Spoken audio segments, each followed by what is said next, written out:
his kind of Marxism becoming much more strident, we find these rhetorical calls to the act to overthrow, to disrupt, for some kind of new revolution sort of increasing, all right? But they also appear to be ever more desperate, not really a thought-through strategy. As the 90s develop, the notion of the act takes on an ever more prominent position. The idea of traversing the fantasy, for example, that you get in something like the sublime object, disappears from his work. Zizek's politics of the act, however, is deeply problematic. As I mentioned, the two examples of a political act that he most frequently uses are suicide and the terror from the French Revolution.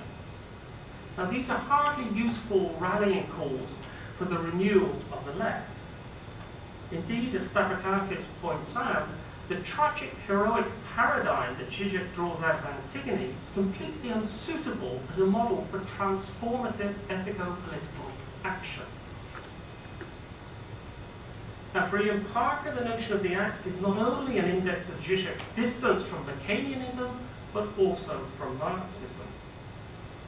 Indeed, while Kay is critical of Zizek's politics of the act, resulting in an uncertain balance between desperation and responsibility, she concludes her introduction with a positive reading of Zizek's writing as exemplary of the political act itself.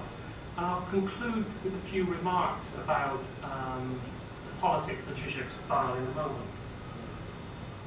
It's only Ian Parker, I think, who nails this issue. Radical though it is, Zizek's characterization of the end point of analysis in some eruption of the truth of the subject in a psychoanalytic act is so overblown as to be useless as a model for social change.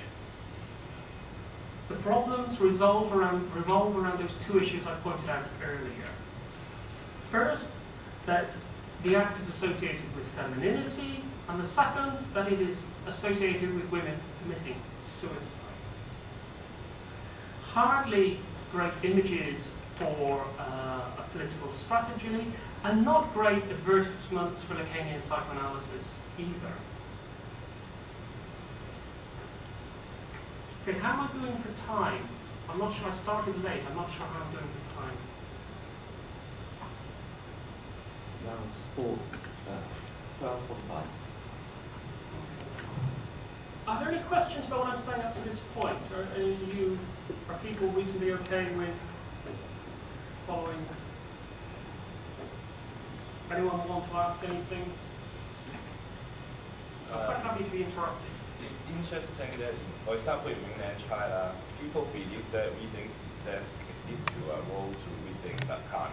They believe that reading Zizek before reading Lacan is something that can increase their understanding of Lacan. What do you comment on this? Well, I think, yes. I mean, I think most of us did that. I mean, one of the ways that Lacan is so difficult, one of the ways of doing this is to read those two early books, Looking Around and Enjoy Your Symptoms, as a way in. I mean, they're remarkably clear. You know, I said earlier, Zizek's favorite rhetorical gesture is, you know, this is precisely what Lacan meant. And, you know, when you go back and read Lacan, you think, it wasn't that precise. You know, Lacan was never precise, even though Lacan, you know, Zizek took this from Lacan. Lacan often sort of says, you know, this is precisely the point I'm going to make. And you think, well, what is it? You know, what point are you trying to make?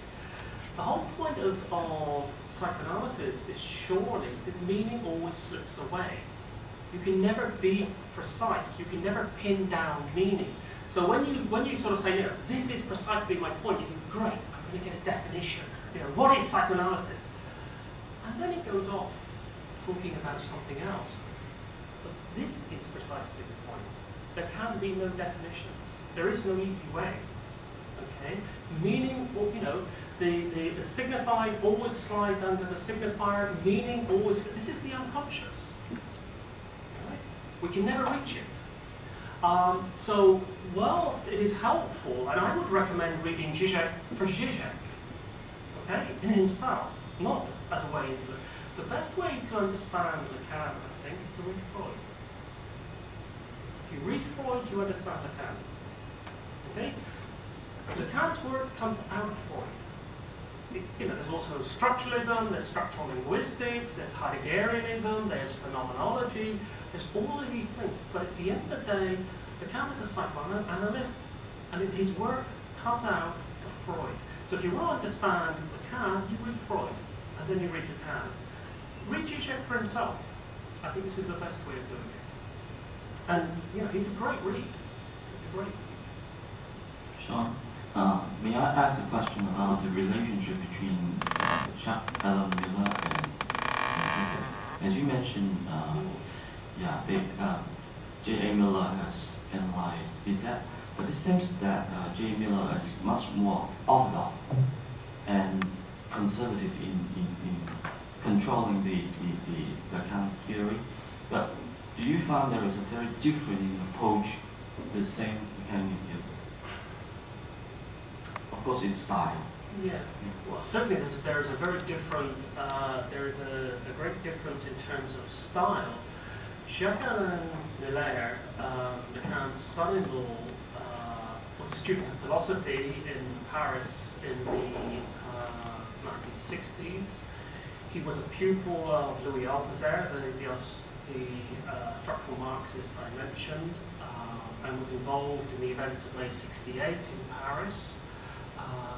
He came through this kind of Marxism and psychoanalysis and was analysed by Lacan. But Miller still has a philosophical training, I think, and has been responsible in many ways for the formalization of Lacanian psychoanalysis. Jacques-Alain Miller, when you read his work, it's very, very clear. Not all the time. I mean, there are some papers like 6 Types of Jouissance, which is pretty difficult to understand. But on the whole, when you read Jacques-Alain Miller, he's very, very easy and understandable, much easier to understand than Lacan himself. Now, this is controversial.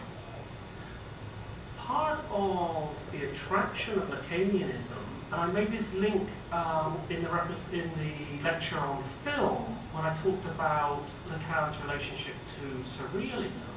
I think one of the things that he took from surrealism was this kind of poetic style, elusive, elliptical style, never being able to be pinned down, never saying what it is that you want to say, always sort of going off, saying something else. Right? It's a style I think I'm developing slightly as well. I have a lecture which I'm going to stick to, but I keep going off on different tangents. This, Lacan developed and cultivated over 26 years of the seminar. And the final seminars, when you come to the sort of late seminars of Lacan, are very, very bizarre to read. I mean, what he's talking about sometimes, I've absolutely no idea. All right? Now,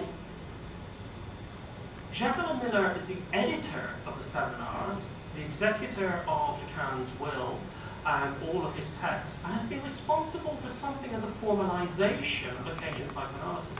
So there's quite a lot of Lacanians who've broken away from the Freudian field, or the World Association as it now is, who do not like Jacques-Alain Miller because they find him authoritarian and, not remaining true to the spirit of Lacan, in a sense. What I'd say is this: Lacanianism is not a dead body of work. It is evolving, it is changing, it is developing, and within the school, new concepts are arising, new categories, revision of concepts are taking place. All right? So it is not something dead and fixed, like most schools of psychoanalysis. It is something that is changing. That Miller retains something of his Marxist Stalinism seems to be accepted. He's extremely authoritarian. Now, Zizek is what we might call a fellow traveller. All right? He's attached to the World Association. He doesn't criticise Miller. He has talked about his analysis. He had a year-long analysis, which is not very long.